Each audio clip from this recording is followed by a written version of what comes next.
आगे रे होली रंगंबे ना चोली, आगे रे होली रंगंबे ना चोली। मायारू रे छन तरसा, मायारू रे छन तरसा। पिचका धर के घुमा था मोर बैहा माया, पिचका धर के घुमा था मोर बैहा माया। आगे रे होली रंगंबे ना चोली, आगे रे होली रंगंबे ना चोली। जो ही रे छन तरसा, जो ही रे छन तरसा। पिचका धर के घुमा था मोर बैहा माया, पिचका धर के घुमा था मोर बैहा माया।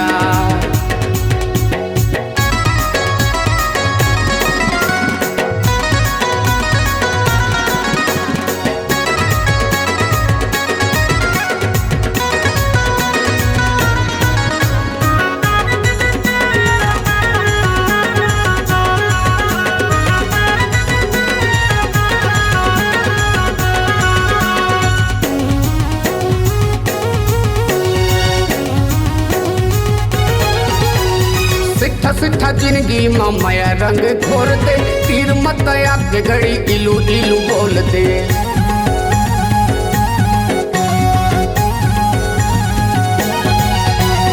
सिट्ठा सिट्ठा जिंदगी माया रंग घोर दे, तीर मत आगे घड़ी इलू इलू बोल दे।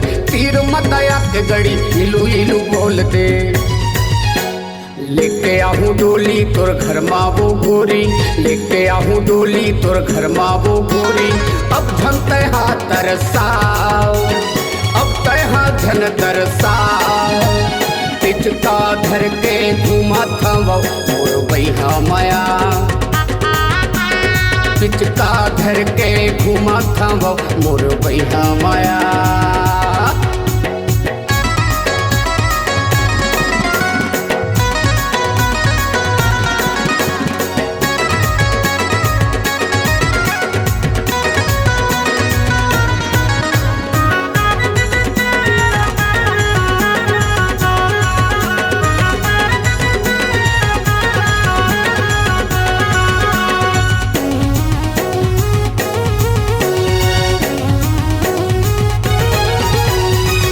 पानी रंग लायो नवा गढ़ बाजार ले, और बिना गोरी का मानो तिहार रे।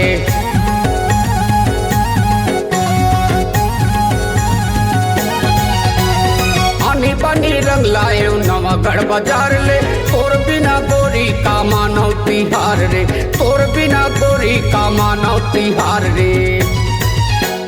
तेरे माया वाली सुन ले रे दीवानी, तेरे माया वाली सुन ले रे दीवानी। सैयाला झन तरसा, अपन सैयाला झन तरसा। पिचका धर के घुमा था मोर बैहा माया, पिचका धर के घुमा था मोर बैहा माया। पिचका धर के घुमा था मोर बैहा माया, पिचका धर के घुमा था मोर बैहा माया। पिचका धर के घुमा था मोर बैहा माया, पिचका धर के घुमा था मोर बैहा माया।